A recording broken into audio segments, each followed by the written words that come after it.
شروع کرتا ہوں اللہ تعالیٰ کے نام سے جو بڑا مہربان نہایت رحم والا ہے۔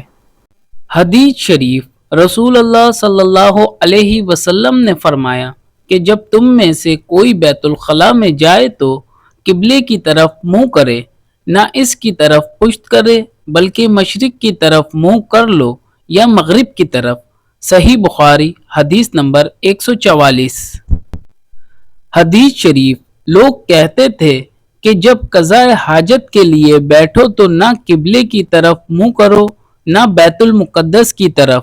یہ سن کر عبداللہ بن عمر رضی اللہ عنہ نے فرمایا کہ ایک دن میں اپنے گھر کی چھت پر چڑھا تو میں نے نبی کریم صلی اللہ علیہ وسلم کو دیکھا کہ آپ بیت المقدس کی طرف منہ کر کے 2 اینٹوں پر قضاء حاجت کے لیے بیٹھے ہیں۔ پھر عبداللہ بن عمر رضی اللہ عنہ نے واسع سے کہا کہ شاید تم ان لوگوں میں سے ہو جو اپنے چوتڑوں کے بل نماز پڑھتے ہیں۔ تب میں نے کہا اللہ کی قسم میں نہیں جانتا کہ آپ کا مطلب کیا ہے۔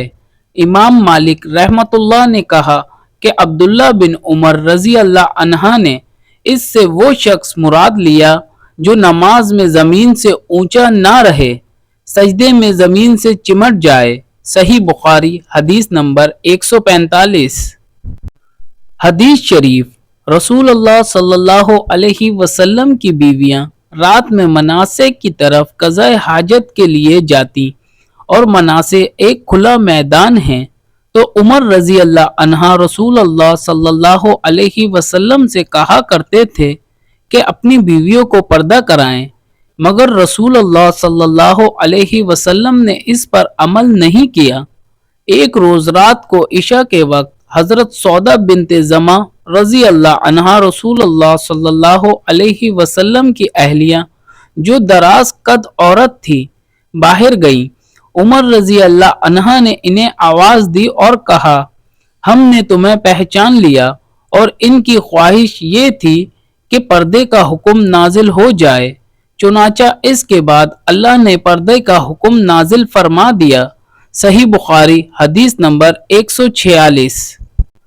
حدیث شریف، آپ صلی اللہ علیہ وسلم نے اپنی بیویوں سے فرمایا کہ تمہیں قضاء حاجت کے لیے باہر نکلنے کی اجازت ہے۔ صحیح بخاری حدیث نمبر 147۔ حدیث شریف، عبداللہ بن عمر رضی اللہ عنہ فرماتے ہیں ایک دن میں اپنی بہن اور رسول اللہ صلی اللہ علیہ وسلم کی اہلیہ محترمہ حفصہ رضی اللہ عنہا کے مکان کی چھت پر اپنی کسی ضرورت سے چڑھا تو مجھے رسول اللہ صلی اللہ علیہ وسلم قضاء حاجت کرتے وقت قبلے کی طرف پشت اور شام کی طرف منہ کیے ہوئے نظر آئے۔ صحیح بخاری حدیث نمبر 148۔